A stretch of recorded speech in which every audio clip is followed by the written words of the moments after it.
Hello students, I Abhay Kumar going to discuss part 5 of the third chapter current electricity of class 12.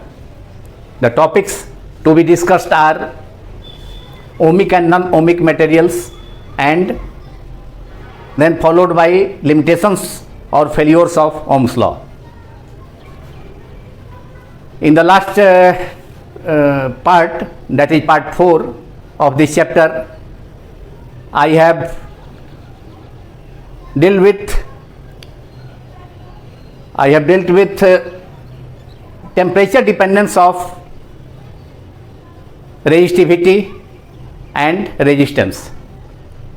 I think that those topics were clear to all of you.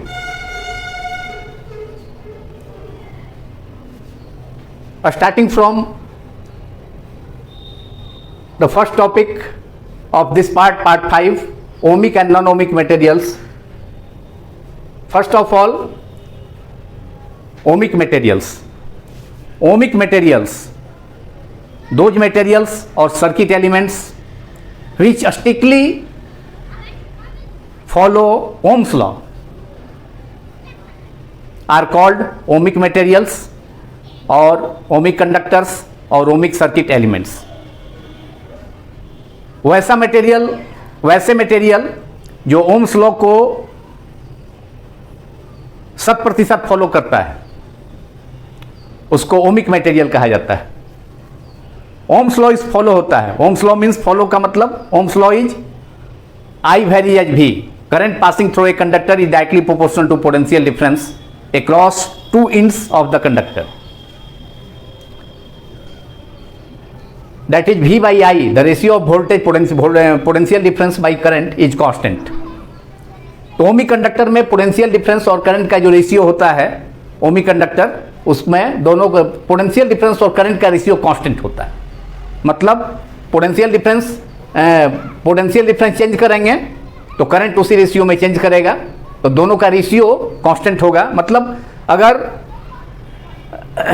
Potential और current का different values लिया जाए तो V1 upon I1, मान लिया कि first जो potential difference है, suppose first value of potential difference is V1 and current is corresponding current is I1, तो V1 अपॉन I1.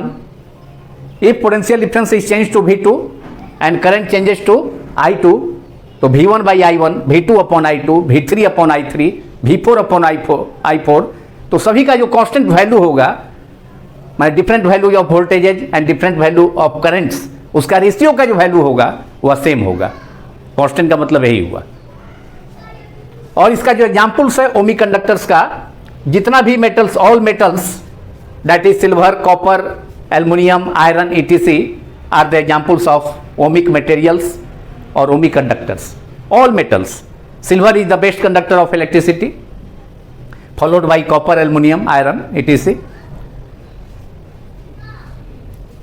तो ये सब जो है ओमिक कंडक्टर है. जितने भी मेटल्स हैं उसमें वोल्टेज और करंट का जो रेशियो होगा वह जो है वह कांस्टेंट होगा.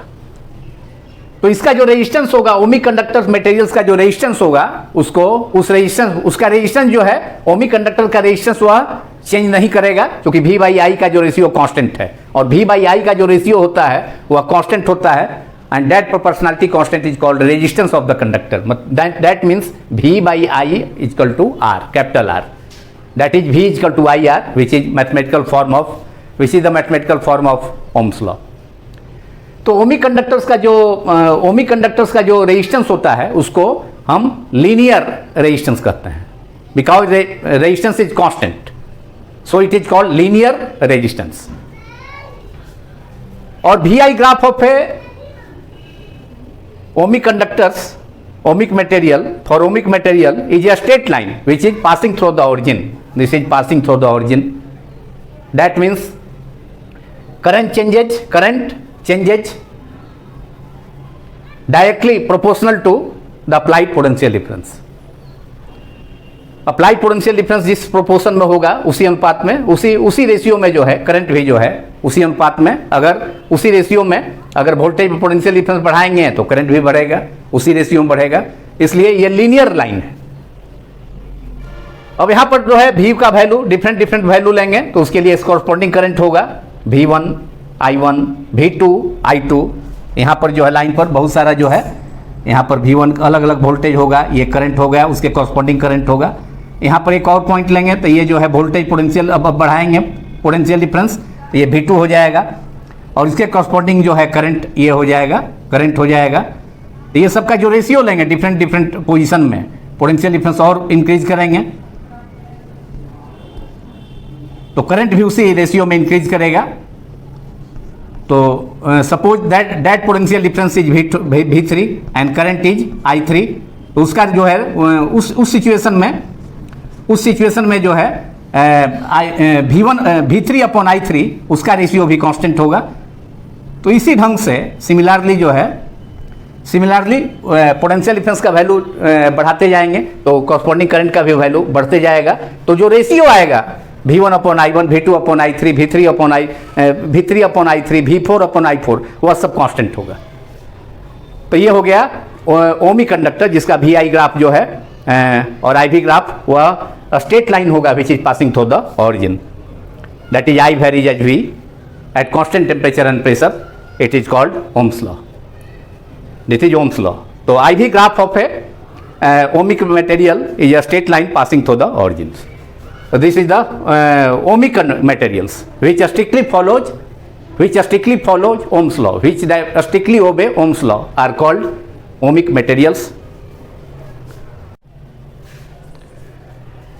Now non-ohmic materials. Number 2 is non-ohmic materials.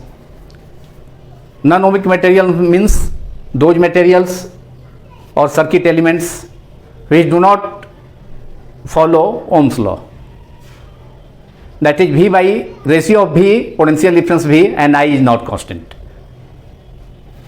Non ohmic material हो गया जो कि ओम्स लॉ को फॉलो नहीं करेगा, मतलब पोटेंशियल डिफरेंस और करंट का रेशियो नॉन ओमिक मटेरियल्स में कांस्टेंट नहीं होगा। मींस इसमें रेजिस्टेंस चेंज होगा, मतलब V बाई आई का जो रेशियो है नॉट इक्वल्स टू, इक्वल नहीं देकर के क्रॉस कर दिए हैं, नॉट इक्वल्स टू कांस्टेंट। तो are called non-ohmic materials which strictly do not follow Ohm's law. Ohm's law का फॉलो नहीं होगा, मतलब V बाई आई का जो रेशियो होगा वह कांस्टेंट नहीं होगा बल्कि वैरी करेगा। वैरी का मतलब है V बाई आई का जो रेशियो है वह रेजिस्टेंस के इक्वल होता है, और यहाँ जो है वो जो है V बाई आई का रेशियो कांस्टेंट नहीं है, इसका मतलब वैरी कर रहा है, मीन्स रेजिस्टेंस भी इसमें वैरी करेगा। तो नॉन ओमिक मटेरियल्स के रेजिस्टेंस को हम लीनियर रेजिस्टेंस नहीं कह सकते हैं, इसको डायनामिक रेजिस्टेंस कहेंगे। मतलब नॉन ओमिक मटेरियल में change in potential difference delta V और change in current I, change in current that is delta I का रेशियो जो होगा वह डायनामिक रेजिस्टेंस देगा, that is R equal to delta V upon delta I, क्योंकि V since जो है V और I का जो रेशियो होता है ओम्स लॉ से कांस्टेंट होता है, लेकिन यहाँ V और I का रेशियो कांस्टेंट नहीं है। तो कांस्टेंट जब नहीं है तो इसका मतलब है कि V बाई आई का रेशियो जो होता है रेजिस्टेंस होता है, तो रेजिस्टेंस कांस्टेंट नहीं होगा, वैरी करेगा। तो उस रेजिस्टेंस को हम क्या कहेंगे? डायनामिक रेजिस्टेंस कहेंगे। जो कैसे ऑब्टेन होगा? वह ऑब्टेन होगा change in potential difference delta V by change in current I। जैसे कि यहाँ पर हम IV ग्राफ खींचे हैं, VI ग्राफ और IV graph of a non ohmic material which is not a straight line. In case of ohmic material VI graph was a straight line passing through the origin. अभी हम देखा था ohmic material में V और I के बीच में जो graph था वह ऑरिजिन से पास करने वाला स्ट्रेट लाइन था, जो ये बता रहा था कि करंट के पोटेंशियल डिफरेंस के साथ पोटेंशियल डिफरेंस वैरी करने के साथ करंट भी चेंज करता है उसी प्रोपोर्शन में, उसी रेशियो में। लेकिन यहाँ पर वो बात नहीं है, यहाँ स्ट्रेट लाइन नहीं है बल्कि कर्व है। ये कर्व डिफरेंट मटेरियल्स डिफरेंट जो है नॉन ओमिक मटेरियल के लिए इस ग्राफ का जो नेचर है अलग हो सकता है। जैसे कि टॉर्च है, टॉर्च बल्ब के लिए जो नेचर होगा, और फिर जो है वैक्यूम ट्यूब डायोड के लिए जो नेचर होगा कर्व का वो अलग अलग होगा। ट्रायोड है, टेट्रोड है, पेंटोड है, ये सब जो है वैक्यूम ट्यूब्स है। तो इन सब का जो कैरेक्टरिस्टिक होगा, हर का कैरेक्टरिस्टिक, ट्रायोड का, टेट्रोड का, पेंटोड का, सबका कर्व जो है अलग अलग होगा, नेचर अलग अलग होगा, लेकिन स्ट्रेट लाइन नहीं होगा। माने करंट और वोल्टेज और करंट का रेशियो में लिनियरिटी नहीं होगी। तो those are calls, those are the examples of non ohmic conductors, non ohmic materials और नॉन ओमिक कंडक्टर्स और non ohmic circuit elements. Examples are vacuum tubes, बहुत सारा हो गया, डायोड है, डायोड वैक्यूम ट्यूब पहले यूज होता था, ट्रायोड है, टेट्रोड है, पेंटोड है, तो ये सब। उसके अलावा जो है ये टॉर्च बल्ब हो गया, इलेक्ट्रिक बल्ब हो गया, ये सब। लिक्विड इलेक्ट्रोलाइट हो गया, इलेक्ट्रोलाइट मीन्स सॉल्यूशन जिसका इलेक्ट्रोलिसिस किया जाता है, जैसे कॉपर सल्फेट हो गया सॉल्यूशन हो गया, सिल्वर नाइट्रेट हो गया, उसको वोल्टामीटर में रख करके इलेक्ट्रोलाइट को जो है रख करके उसको जो है इलेक्ट्रोलिसिस कराया जाता है। कैथोड एनोड जो है प्लेट का यूज किया जाता है, उससे करंट जो है उसको सर्किट में उसको बैटरी से जोड़ करके, डीसी बैटरी से करंट जब फ्लो करते हैं तो वोल्टामीटर में जो इलेक्ट्रोलाइट है वह जो है आयंस में स्प्लिट कर जाता है। जैसे कॉपर सल्फेट का तो कॉपर वोल्टामीटर है, तो कॉपर वोल्टामीटर में कॉपर सल्फेट का सॉल्यूशन होगा और उसमें कॉपर का ही एनोड और कैथोड यूज होगा। तो कॉपर वोल्टामीटर में करंट फ्लो कराएंगे तो जो है कॉपर सल्फेट सॉल्यूशन, जिसको कि इलेक्ट्रोलाइट कहेंगे। और जो मटेरियल जिसमें the material in which electrolyte is kept is called voltameter. तो सॉल्यूशन जो है जब करंट इलेक्ट्रोलाइट से होकर के, लिक्विड इलेक्ट्रोलाइट से होकर करंट फ्लो करेगा तो वह जो सॉल्यूशन है वह आयंस में स्प्लिट कर जाएगा। जैसे कॉपर सल्फेट सॉल्यूशन से पास कराएंगे तो copper 2 plus sulphate 2 minus ion में स्प्लिट होगा, और जो निगेटिव आयन है सल्फेट आयन वह एनोड पर कलेक्ट होगा, अपोजिट जो है इलेक्ट्रोड पर, अपोजिट नेचर का जो इलेक्ट्रोड है उस पर सल्फेट आयन निगेटिव जो है जमा होगा एनोड पर, और कॉपर आयन जो है जो कि पॉजिटिव आयन है वह जमा होगा उस वोल्टामीटर के जो इलेक्ट्रोलाइट में जो है लिक्विड इलेक्ट्रोलाइट में इंसर्टेड है। तो कॉपर 2 प्लस जमा होगा कैथोड पर, माने अपोजिट नेचर के इलेक्ट्रोड पर जाकर जमा होगा कॉपर, और सल्फेट माइनस आयन जमा होगा जाकर के एनोड पर, अपोजिट पोलरिटी का जो आपका इलेक्ट्रोड है उस पर जाकर जमा होगा। तो लिक्विड इलेक्ट्रोलाइट हो गया, जो सॉल्यूशन हो गया जिसको वोल्टामीटर में जो सॉल्यूशन इलेक्ट्रोलिसिस के लिए यूज किया जाता है, इलेक्ट्रोलाइट हो गया वो। या सेल में जो लिक्विड यूज होता है लिक्विड के रूप में या पेस्ट के रूप में, उसको इलेक्ट्रोलाइट कहते हैं। जैसे कि ड्राई सेल, उसमें इलेक्ट्रोलाइट पेस्ट के रूप में होता है, अमोनियम क्लोराइड का पेस्ट होता है। उस ढंग से डेनियल सेल में इलेक्ट्रोलाइट जो है लिक्विड के रूप में होता है। तो ये सब जो है जो सॉल्यूशन है वह लिक्विड के फॉर्म में हो सकता है, पेस्ट भी हो सकता है। तो ये सब एग्जाम्पल्स हैं जो है टॉर्च बल्ब हो गया, इलेक्ट्रिक बल्ब हो गया, लिक्विड इलेक्ट्रोलाइट हो गया, थर्मिस्टर भी जो है सेमीकंडक्टर है। तो ये सब जो है नॉन ओमिक मटेरियल्स का एग्जाम्पल है, जिसका VI ग्राफ को देखा। इसमें जो है चूंकि रेजिस्टेंस कांस्टेंट नहीं हो, V/I का रेशियो कांस्टेंट नहीं है, तो चेंज इन पोटेंशियल डिफरेंस देखेंगे। मान लिया चेंज इन पोटेंशियल डिफरेंस और चेंज इन करंट देखेंगे। देखिए यहाँ पर 2 पॉइंट ले लिए, तो यहाँ पर जो है पोटेंशियल, यहाँ जो पोटेंशियल है, यहाँ पर इस पॉइंट पर जो पोटेंशियल है इसके कॉरस्पॉन्डिंग, इस पॉइंट के कॉरस्पॉन्डिंग जो पोटेंशियल है, तो पोटेंशियल डिफरेंस चेंज हुआ। यहाँ से हम देखें अगर पोटेंशियल डिफरेंस चेंज हुआ इस पॉइंट तक, तो करंट भी चेंज हुआ, करंट भी जो है, तो ये पोटेंशियल डिफरेंस में चेंज हो गया एलोंग एक्स एक्सिस, और पोटेंशियल डिफरेंस के में जो चेंज हुआ एलोंग एक्स एक्सिस, और करंट में जो चेंज हुआ एलोंग वाई एक्सिस। तो ये हो गया आपका delta I change in current, और ये हो गया डेल्टा V जो कि चेंज इन पोटेंशियल डिफरेंस है।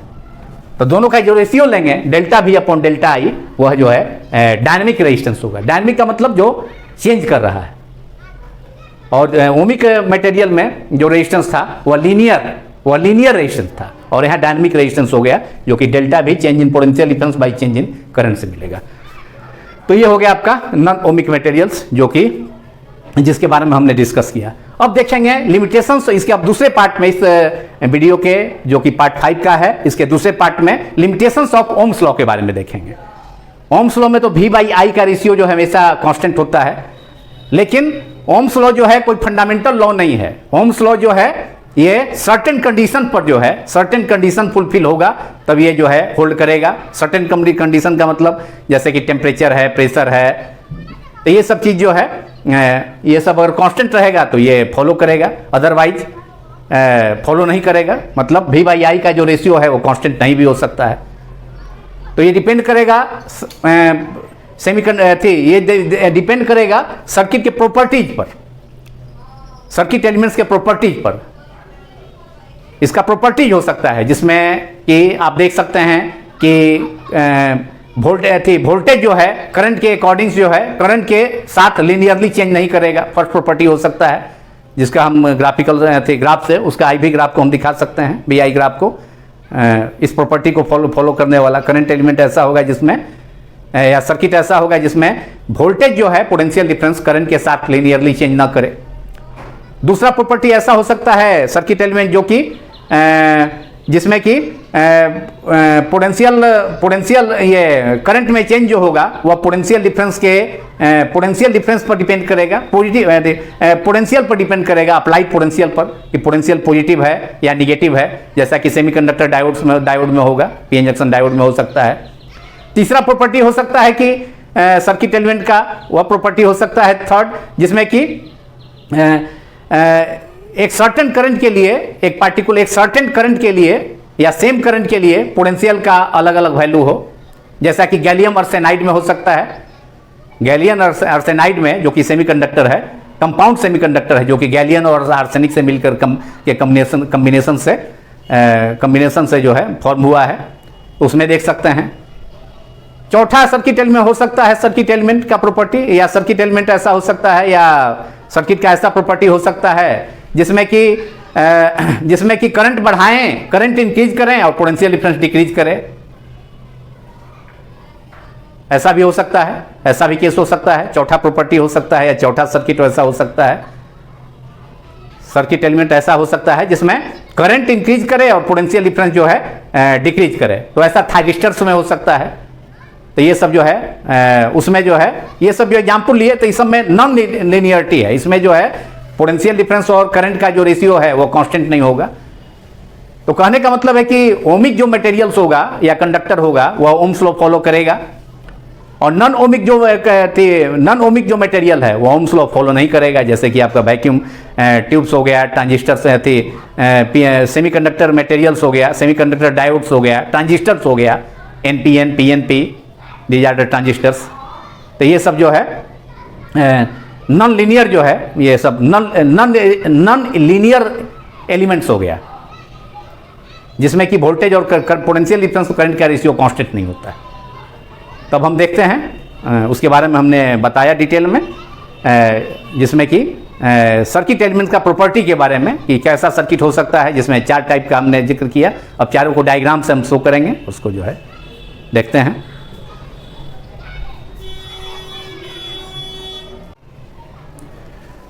नाउ लिमिटेशंस और failures of Ohm's law. Limitations means failures, जहाँ ओम्स लॉ फेल करता है। तो हमने पहले ही बताया, अब इस पॉइंट को स्टार्ट करने के पहले, कि ओम्स लॉ जो है फंडामेंटल लॉ नहीं है। फंडामेंटल लॉ वो होता है जैसे कि न्यूटन्स लॉ ऑफ ग्रेविटेशन है, वो फंडामेंटल लॉ है, यूनिवर्सल लॉ है, कहीं भी होल्ड करेगा, अर्थ पर करेगा, सन पर करेगा, जुपिटर पर करेगा, कहीं भी करेगा।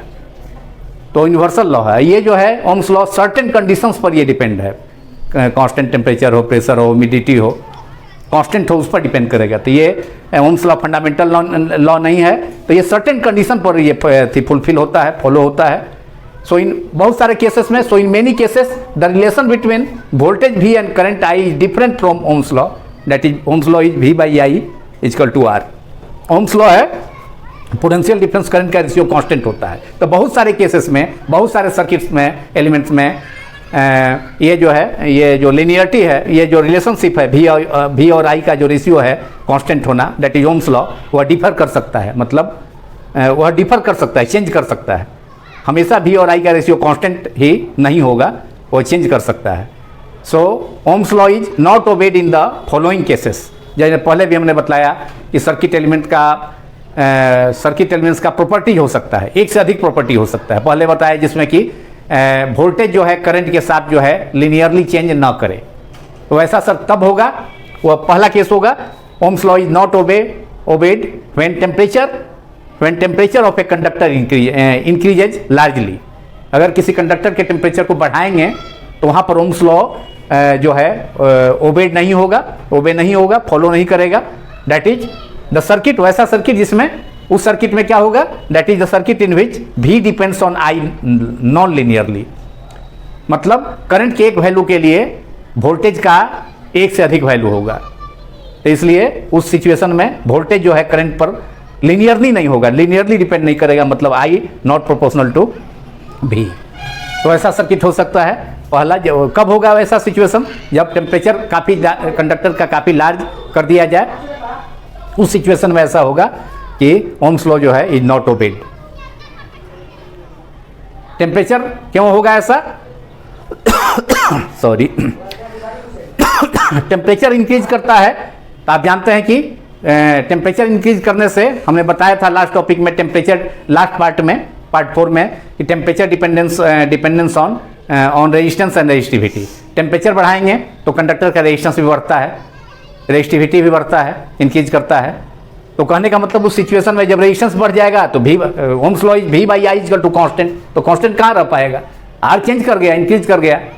तो उस स्थिति में ओम्स लॉ जो है, उस सिचुएशन में ओम्स लॉ जो है होल्ड नहीं करेगा। तो चूंकि टेम्परेचर कंडक्टर का ही, कंडक्टर ही ऐसे तो ओमी कंडक्टर जो ओम्स लॉ ओबे करता है, ओमी कंडक्टर जैसे कि आपका जैसे कि सिल्वर हो गया, कॉपर हो गया, कोई भी कंडक्टर जो है, तो ये सब जो है ये ओम्स लॉ ओबे करता है, लेकिन एक सर्टेन जो है टेम्परेचर तक, उस टेम्परेचर के बाद रूम टेम्परेचर तक ठीक है।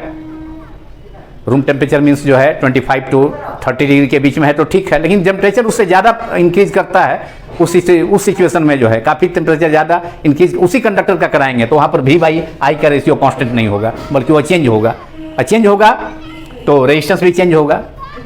तो उस सिचुएशन में ओम्स लॉ जो है फॉलो नहीं होगा। तो उस स्थिति में V/I जो ग्राफ होगा वो स्ट्रेट लाइन ना होकर के कर्व होगा, जिसको कि हम स्केच करते हैं।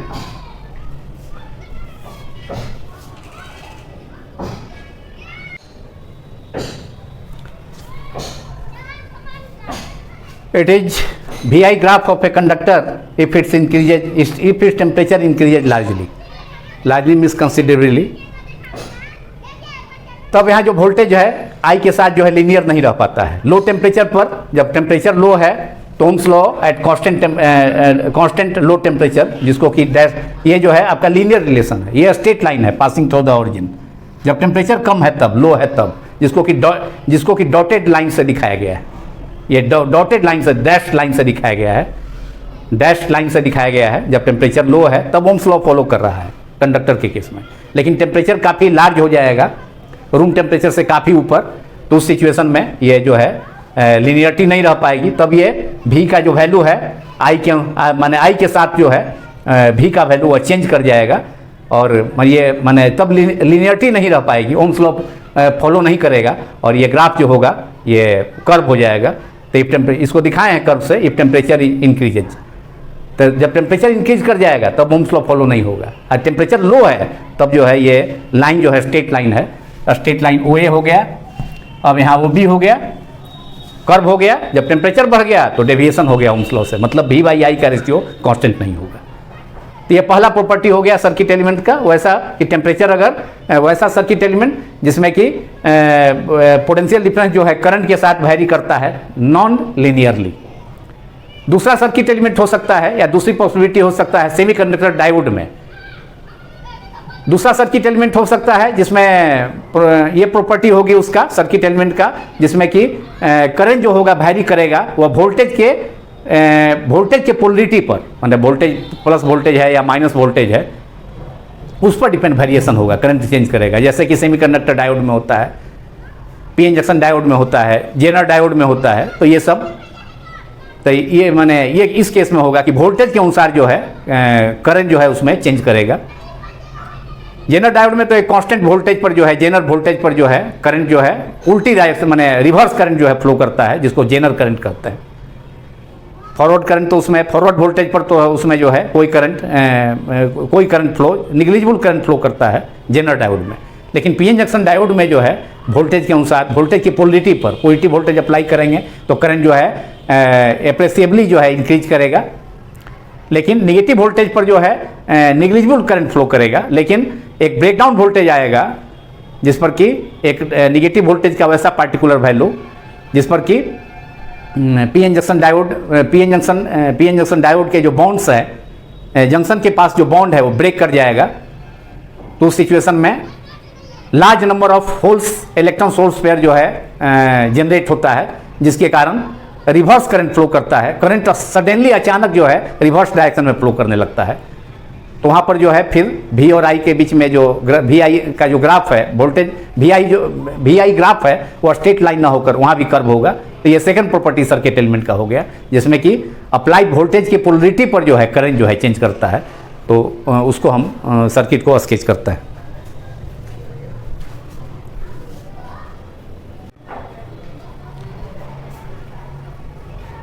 Now secondly, Ohm's law is not obeyed by semiconductor diodes. Different types of diode are semiconductor p-n junction diode, Zener diode, tunnel diode. There are so many types of diodes in which Ohm's law is Ohm's law do not hold. That is, those are non-ohmic materials. Semiconductors are non-ohmic materials. That is the property of the circuit element in which relation between voltage and V and I depends on the sign of voltage. ये property होगा वैसे circuit element का, जैसे semiconductor, जैसे कि आपका ये semiconductor diode है, तो ऐसा सर्किट होगा जिसमें कि करंट जो होगा वोल्टेज के वैल्यू पर, साइन पर डिपेंड करेगा। प्लस साइन है या माइनस साइन है, जब प्लस वोल्टेज अप्लाई करते हैं तो फॉरवर्ड करंट जो है मिली एम्पियर में फ्लो करेगा। ये फॉरवर्ड करंट हो गया जो कि मिली एम्पियर में होगा, इसका मैग्नीट्यूड मिली एम्पियर में होगा, देखिए जिसको हमने शो किया है। इसको एमए से डिनोट किया है। मिली एम्पियर में करंट जो है, मिली एम्पियर को एमए से इसको हम रिप्रेजेंट किए हैं, डिनोट किए हैं। इसका मैग्नीट्यूड करंट का होगा, ये फॉरवर्ड वोल्टेज पर हो। ये plus voltage is called forward voltage and negative voltage is called reverse voltage. और रिवर्स वोल्टेज पर देखिए एक पार्टिकुलर वैल्यू तक जो है, यहाँ तक ब्रेकडाउन वोल्टेज है, वहाँ तक जो है बहुत कम जो है, क्योंकि few numbers of holes and electrons are able to cross the PN junction when reverse voltage is applied across the PN junction. But at a particular value of voltage which is called breakdown voltage, तो वहाँ पर जो है बहुत सारा जो है breakdown voltage पर पीएन जंक्शन के पास, पीएन जंक्शन डायोड के पीएन संधि पर, पीएन जंक्शन पर जब वोल्टेज का वैल्यू वोल्टेज का निगेटिव वैल्यू एक पार्टिकुलर वैल्यू पर पहुंचेगा, बढ़ा करके निगेटिव वोल्टेज बढ़ाकर पार्टिकुलर वैल्यू जबकि ब्रेकडाउन वोल्टेज होगा, तो वहाँ पर जो बॉन्ड है, कोवैलेंट बॉन्ड्स जब पीएन जंक्शन के पास, वो ब्रेक कर जाएगा। और ब्रेक करने से large number of electrons and holes are, very large numbers of electrons and holes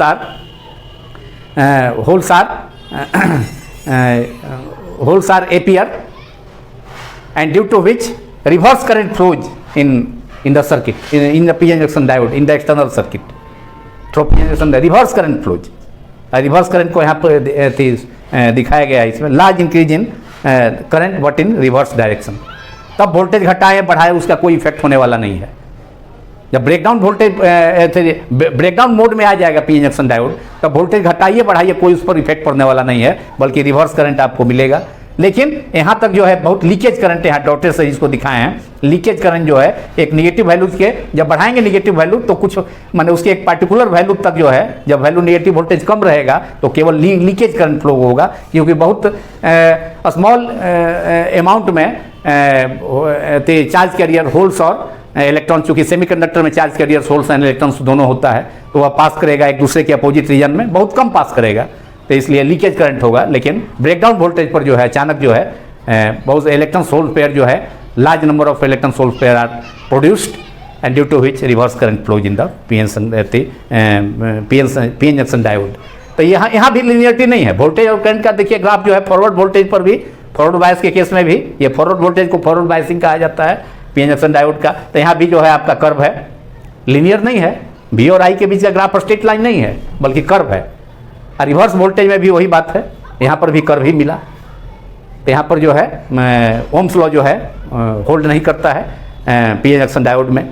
अब थर्ड जो है सर्किट लेंगे, थर्ड मटेरियल लेंगे गैलियम आर्सेनाइड, वो भी सेमीकंडक्टर है, वो भी जो है उसमें भी ओम्स लॉ होवे नहीं करता है, लेकिन उसमें उस सर्किट का प्रॉपर्टी ये होगा जिसमें कि एक पार्टिकुलर माने सेम करंट के लिए वोल्टेज का जो है डिफरेंट वैल्यू होगा, डिफरेंट वैल्यूज होगा, तो वह केस होगा, तो उस केस को देखते हैं।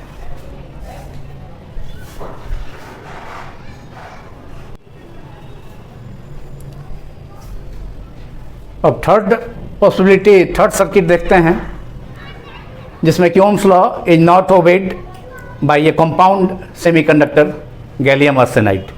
गैलियम आर्सेनाइड एक कंपाउंड सेमीकंडक्टर है, या कहिए एलॉय सेमीकंडक्टर है, जो कि गैलियम और आर्सेनिक के कॉम्बिनेशन से कंस्ट्रक्ट हुआ है। तो इसमें भी ये भी जो है ओम्स लॉ होल्ड नहीं करता है, ओबे नहीं करता है। इसमें भी वी आई जो ग्राफ होगा या आई वी ग्राफ, वह जो है लीनियर ना होकर नॉन लीनियर है, डेट इज कर्व है, जैसा कि इसको स्केच किए हैं V I graph of gallium arsenide semiconductor. और यह जो है सर्किट एलिमेंट का वैसा प्रॉपर्टी है जिसमें कि the relation between voltage V and current I is not unique, जिसमें यूनिट करंट के लिए या यूनिट वोल्टेज के लिए यूनिट करंट, यूनिट वोल्टेज के लिए यूनिट करंट या यूनिट करंट के लिए यूनिट वोल्टेज नहीं है। मतलब इसमें एक करंट के लिए, सेम करंट आई के लिए या पार्टिकुलर करंट आई के लिए वोल्टेज का कई वैल्यू है, डिफरेंट वैल्यूज है, जैसे कि यहाँ देख रहे हैं ए पॉइंट पर, फिर वोल्टेज यहाँ बढ़ गया, इंक्रीज कर गया यहाँ पर बी पर देखिए, फिर यहाँ डिक्रीज करके फॉल करके निगेटिव रेजिस्टेंस रीजन में फिर सी हो गया। तो करंट आई के लिए इसमें सेम करंट आई के लिए या पार्टिकुलर करंट आई के लिए डिफरेंट वैल्यूज ऑफ वोल्टेज है इसमें गैलियम आर्सेनाइड में। ये सर्किट एलिमेंट का थर्ड प्रॉपर्टी हुआ जिसको कि ये जिसमें जो कि सेमीकंडक्टर मटेरियल जो है होल्ड करता थी, ओबे थी, जो ओम्स लॉ को ओबे नहीं करता है।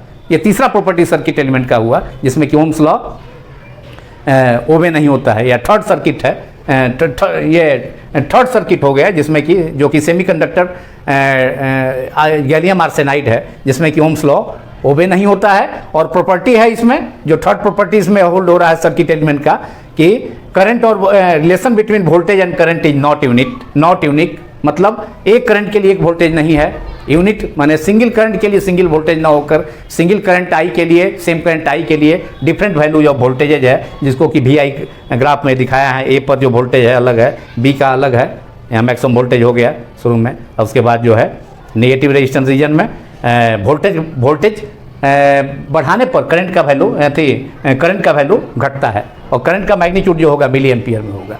एक सर्टेन लिमिट रीजन, एक सर्टेन वोल्टेज तक बढ़ाने पर करंट का वैल्यू तो बढ़ा है, ओ से ए है, यहाँ वो है स्टार्टिंग में, ओरिजिन है, ओ से ए तक लगभग लीनियर है, ओ से ए तक, लेकिन ए के बाद थोड़ा सा बेंड कर गया है कर्व जो है, तो इसके बाद ए से बी तक नॉन लीनियर रीजन इसको कहा जाता है। इस आई वी ग्राफ के या वी आई ग्राफ के ये जो रीजन है ए बी, इसको नॉन लीनियर रीजन कहेंगे, क्योंकि यहाँ तक ओ से ए तक लगभग लीनियरिटी है नियरली, लेकिन इसके बाद थोड़ा सा कर्व जो है थोड़ा सा लीनियर से थोड़ा सा कर्व हो गया है, इसके बाद बेंड कर गया थोड़ा, तो कर्व हो गया, तो ए बी रीजन को नॉन लीनियर रीजन कहेंगे। तो वोल्टेज बढ़ाए हैं, भी तक वोल्टेज बढ़ाने पर, इस पॉइंट तक वोल्टेज, बी के कॉरस्पॉन्डिंग वोल्टेज यहाँ तक ये वोल्टेज बढ़ाने पर करंट जो है वह बढ़ रहा है, बी पर मैक्सिमम हो गया, बी पॉइंट पर मैक्सिमम हो गया, मैक्सिमम करंट हो गया इस पार्टिकुलर वोल्टेज के लिए। लेकिन इसके बाद वोल्टेज का वैल्यू बढ़ाने पर करंट का वैल्यू जो है इसमें घटता है, यहाँ करंट का वैल्यू घट रहा है, वोल्टेज बढ़ाए हैं तो करंट का वैल्यू घट रहा है, और सी पर जो है करंट जो है आई मिनिमम हो गया। तो कहने का मतलब है कि मैंने इसमें पार्टिकुलर करंट के लिए, सेम करंट के लिए अलग अलग वोल्टेज है, तो इस प्रॉपर्टी को होल्ड किया। तो ये वी आई ग्राफ जो है gallium arsenide in which Ohm's law is not obeyed, मतलब V I curve is not linear but it is non linear, that is a curve यहाँ। और ये रीजन यहाँ पर बीसी रीजन को हम यहाँ वोल्टेज बढ़ाने पर करंट जो है घट रहा है, और सी वैल्यू पर वोल्टेज जो है, सी वैल्यू पर जो है करंट यहाँ पर फिर जा करके करंट का वैल्यू मिनिमम हो गया। तो बीसी रीजन को, इसमें आई वी ग्राफ का जो स्लोप है वह निगेटिव है, इसलिए इस रीजन बीसी रीजन को माने वी आई कर्व के बीसी रीजन को हम निगेटिव रेजिस्टेंस रीजन भी कहेंगे। तो ये हो गया।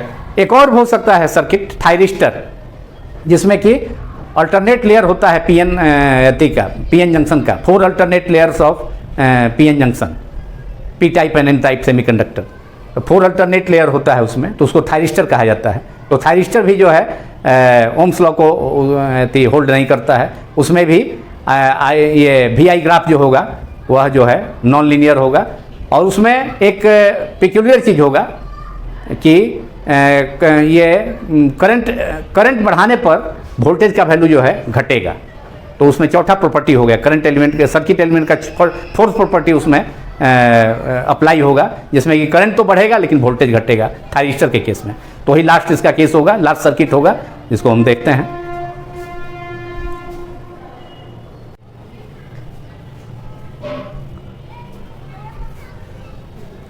Now in last fourth circuit in which Ohm's law is not obeyed is a semiconductor device thyristor, which is alternate 4 layers of N type and P type semiconductors, in which VI graph is non-linear, and the property in this circuit of thyristor is current increases as the voltage decreases।